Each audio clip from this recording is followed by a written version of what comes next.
آپ نے بڑے لوگوں کو یہ کہتے سنا ہوگا، اسی بخشیاں جانے اسی نبی دی امتا صلی اللہ علیہ وآلہ وسلم۔ یہ آیت بنی اسرائیل کے بارے میں ہے، اس کو آپ نے بہت غور سے سننا ہے۔ فَقَالُوا لَن تَمَسَّنَا النَّارُ إِلَّا أَيَّامًا مَّعْدُودَةً، اور وہ کہتے ہیں کہ نہیں چھوئے گی آگ ہمیں مگر گنتی کے کچھ دن۔ قُلْ أَتَّخَذْتُمْ عِندَ اللَّهِ عَهْدًا فَلَن يُخْلِفَ اللَّهُ عَهْدًا، تم کہو کہ کیا انہوں نے اللہ سے کوئی عہد لے لیا ہے جس عہد کی اللہ خلاف ورزی نہیں کرے گا؟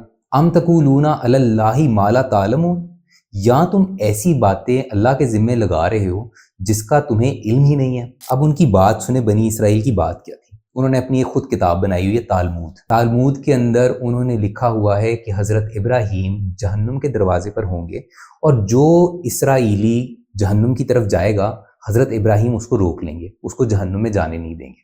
پھر اس کے بعد اس کتاب کے اندر یہ بھی لکھا ہے کہ اگر ہمیں جہنم میں ڈالا چند دن کے لیے ڈالا جائے گا، جو معدودہ کا لفظ ہے 9 یا 9 سے کم دن، کہیں پہ 3 کا ذکر ہے، کہیں پہ 7 کا، کہیں پہ 9 کا، یہ ان کی تالمود میں ہے، انہوں نے خود گڑھے ہوئے ہیں یہ خیالات۔ اور وہ یہ کہتے ہیں کہ اللہ ہمیں جہنم میں معاذ اللہ اس لیے ڈالے گا کیونکہ اس نے لوگوں کو دکھانا ہوگا کہ اس نے انصاف کیا۔ تو کتنی بے تکی سی، کتنی بیس لیس سی، سینس لیس سی بات ہے کہ جو خالق ہے، جو مالک ہے، اس کو کیا اس چیز سے فرق پڑے گا کہ لوگ کیا سوچ رہے ہیں، اس کو لوگوں کے سامنے دکھاوا کرنے کی کیا ہی ضرورت ہوگی۔ تو اس عقیدے پہ اللہ آگے سے کہتا ہے کہ تم ان سے کہو کہ کیا انہوں نے اللہ سے کوئی عہد لے رکھا ہے؟ کون سا عہد لیا ہوا ہے اللہ نے؟ کوئی دکھاؤ تورات، کوئی دکھاؤ انجیل، کوئی دکھاؤ زبور، کوئی دکھاؤ کسی نبی کی بات جس نے یہ کہا ہو کہ بنی اسرائیل پر جہنم حرام ہے۔ تھوڑا سا یہاں پہ طنزیہ سا مزاج ہے کہ کون سا ایسا عہد ہے جو کہ انہوں نے اللہ سے لے لیا جس کی اللہ خلاف ورزی نہیں کرے گا، وہ عہد دکھاؤ۔ بلکہ تم لوگ ایسی باتیں کرتے ہو جس کا تمہیں علم ہی نہیں ہے، اپنی طرف سے گڑے ہوئے خیالات ہیں۔ اب آپ اس کی روشنی میں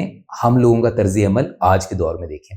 آپ نے بڑے لوگوں کو یہ کہتے سنا ہوگا، اسی بخشیاں جانے اسی نبی دی امتا صلی اللہ علیہ وآلہ وسلم، یا اللہ اپنے محبوب کی امت کو جہنم میں تو نہیں ڈالے گا۔ تو اب میں بھی آپ سے یہی والا سوال کرنا چاہتا ہوں کہ یہ عہد کہاں پہ لیا ہے آپ نے اللہ سے؟ یہ عہد دیکھا کہاں پہ آپ نے؟ کون سی کتاب کی؟ قرآن میں پورے قرآن کی تمام آیات میں سے کوئی ایک ایسی آیت ہے جہاں پہ اللہ نے یہ کہا ہو کہ اے نبی صلی اللہ علیہ وسلم، ہم تمہاری امت کو جہنم میں نہیں ڈالیں گے؟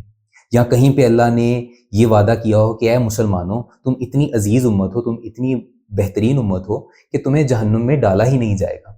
تو یہ خیال کہاں سے آ رہا ہے؟ تو پھر یہ عہد آپ نے لیا کہاں پر ہے؟ یہ عہد ہے کہاں پر جہاں سے آپ کو یہ مغالطہ ہو گیا ہے کہ ہم لوگ بخشی بخشائی قوم ہیں، کہ ہم لوگ بخشی بخشائی امت ہیں، کہ ہمیں کوئی جہنم میں نہیں ڈال سکتا؟ اور اسی عقیدے کے ساتھ ہمارے تمام اعمال خراب سے خراب تر ہوتے جا رہے ہیں، کیونکہ ہمیں یہ لگ رہا ہے کہ ہمارے پہ تو جہنم حرام ہے، ہمارے پہ آگ حرام ہے، تو ہم جو مرضی کریں اللہ نے ہمیں بخش دینا ہے۔